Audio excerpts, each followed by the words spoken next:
What is going on, world? I am the Hungarian experiment, and if you've been following along my journey recently, then you will know that right now I'm experimenting with this unique sleep experiment called Polyphasic Sleeping. Basically, the whole kind of concept of this is that if you want to have more hours during the day, you can manipulate your sleeping schedule, and instead of sleeping for like one big batch, so instead of sleeping for like 6 to 7 to 8 hours throughout the day, you basically have one longer sleep, so you sleep for about 3 to 4 hours, and then you offset that with naps throughout the day. If you guys are interested and you want to know how I've been affected over the last month and a half of experimenting with these unique polyphasic sleep experiments, then make sure you go check out the video that'll pop up at the top of the screen here.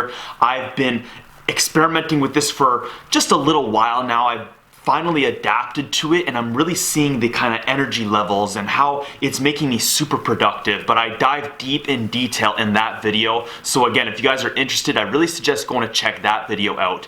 But because of that video and several other videos I've made, I've gotten some interesting comments and some interesting questions about polyphasic sleeping, and one particularly about teenagers. Is this safe for teenagers to do? Is this something that teenagers should try to do? Is it healthy? Is it going to be detrimental to yourself if you decide to experiment with this at a young age? Now, what I like to say here on my YouTube channel is I'm not here to tell you what to do.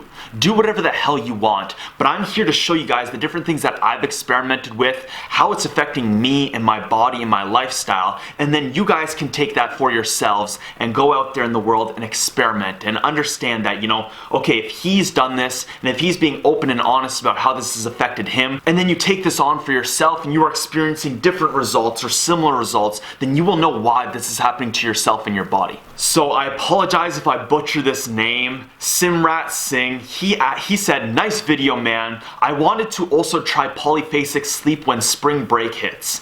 I am 15 years old. Do you think that I should try this sleep pattern, or should I wait until I'm a bit older?" And again, as of right now, don't take this for 100%, especially because, I'm only experimenting with this at my age right now, and I've tried to do a bunch of research out there, but there really isn't much research involved in different age groups and how this is affecting people throughout different stages of their life. And this is a big reason I think it's super important to document your life, and why we need human experiments out there in the world who are doing something similar like what I'm doing, where I'm documenting as many factors of my life as I possibly can and displaying that to you guys, and then experimenting with different things. If we have a wide test subject of different people out there in the world who are doing this, and then they all experiment with polyphasic sleeping, then we can really add things up. And if we have hormonal testing done on them, we can see, this is seriously negatively affecting people who are under the age of 18, but once you're in your 20s to 30s to 40s, there's really no effects to your hormone levels. But then once you get to, 60s, 70s, 80s, it is having a negative effect. So this is all stuff that I believe our scientific studies aren't proving enough of. We are just doing these quick batches, 2 to 3 week experiments on very limited subjects and very limited test groups, and then concluding these wild things out there in the world. So again, just take this for my word. Don't take this 100%. Be careful and experiment for yourself. But what I said to him, I said, that is tough to say, and it should be heavily predicated around your goals in life. I find that this sleeping routine was quite challenging in the beginning to adjust to. I will discuss this more in an upcoming video as I finish adjusting and really optimize these sleep patterns, which I've already made, so make sure you guys go check out that video again. But in the adjustment phase, I was quite moody. I had to really control myself. I had to really be aware that, okay, if something is bothering me, it's not because it's this person or the thing that they are doing, or, it's not that. It's because of what's happening to me and to my lifestyle and to my body at this time.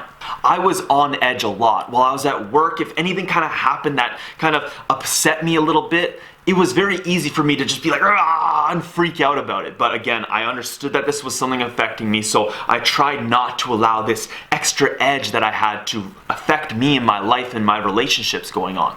And along with this, if you guys check out my only sleeping for 3 hours video, I looked like I was stoned out of my head because I had bloodshot eyes for like 3 to 5 days. I use, not Visine, but I use this stuff called Nafcon that I'm going to discuss in upcoming videos. And this stuff like bleaches your eyes white because, you know, I do experiment with marijuana and I do smoke it on a daily basis. So if I ever do smoke it and want to go out into the world, I found that this stuff, I just drop it into my eyes, and unlike Visine where, you know, it doesn't completely get the bloodshotness away, like this stuff like bleaches your eyes white. And even during this period, during this adjustment phase of about 3 to 5 days, I was putting this Nafcon eye drops into my eyes several times a day, and it was still not fully recovering me. And then I left a second comment saying there, now when I say that you should base this around your goals in life so you can have more hours during the day, then hell yeah, it's a great lifestyle for that. Like, I become super productive. I have an extra 3 to 4 hours a day where I didn't have this, and I've been finding, you know, my energy levels aren't affected. I feel great right now.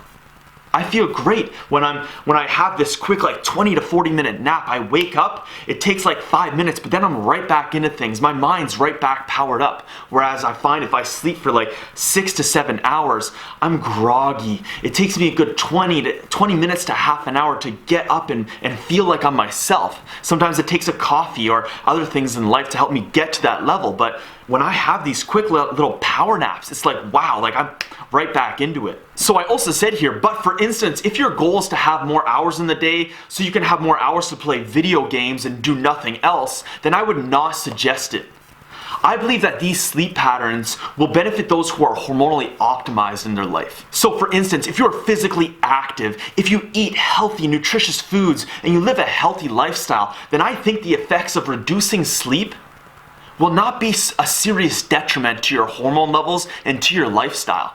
But I also said that, you know, I am older and I am more into the maintenance phase of my body. My body is pretty much almost done developing. But for a teenager, you are still heavily in this developing stage of your life and your body. And I believe that you should be optimizing the factors of your life that affect your hormone levels as much as you possibly can. And I believe sleep is a very important factor. I slept a lot more when I was a teenager than I have over the last several years of my life. So considering reducing my sleep was an easy thing for me to do because I was easily cutting sleep down over the last few years. But again, it was kind of affecting me. I was feeling groggy. I was feeling a little irritable when I was waking up. So these are all things that you have to consider, especially if you're a teenager. But I also said, you know, that all being said, maybe there is a way to optimize your sleep patterns for teens differently than for someone compared to my age using these unique polyphasic sleep cycles. Maybe it's better to sleep in 2 4-hour blocks to get a full 8 hours every single day rather than, you know, a full 8 hours. Or maybe a 4-hour sleep window followed by 2 2-hour naps. This is all stuff in the world that many people will tell you that it's wrong to do this. It is really bad to do these polyphasic sleeping when you're a teenager. But we don't really know. Again, there's no scientific studies proving this and showing this that it is detrimental long term. And I believe that these are all questions that we still need to test out and experiment in the world. So, do I think it's bad for teenagers to be doing polyphasic sleeping? Just take it easy. Take it slow. If you decide to do it, understand that you're gonna be irritable, you're gonna be moody, and if you're going to school, if you're playing sports heavily, if you're trying to, be mentally optimized, this may not be the best thing. But again, don't feel afraid to experiment with it. Just understand that this could be something that is affecting your day-to-day life. And if you're not someone who's just trying to experiment around and wants to test things out, then this may not be the best thing for you. But definitely, give it a shot, and if you do, let me know. I want to know how this is affecting you and your body and your mind. And eventually, I might have you here on my YouTube channel, and we can chat about this. We can discuss this and how it's affecting you and affected your body and your mind during this time in your life. So thank you so much for watching this video. Again, these are concepts of life that are very fascinating to me, and I want to learn and understand a lot more about this. Life they try to tell you it's so pre-programmed. Sleep for 8 hours a day, drink 8 glasses of water a day, eat this amount of food, eat 6 to 8 small meals. But the more I go through life, the more I experiment and test these things out on my own body, I realize that a lot of these societal notions aren't 100% concrete. You can manipulate, you can change, and to be honest, I found with intermittent fasting and these polyphasic sleep cycles that I'm really taking advantage of my day at this age and this situation in my life. Life is situational, so just consider that as you're growing, as you're changing, as your goals in life change. So thank you guys again for watching this video. I want to know what you guys think, so go leave a comment in the comment section below there, and on your way down, make sure you hit that like button. I am the Hungarian Experiment.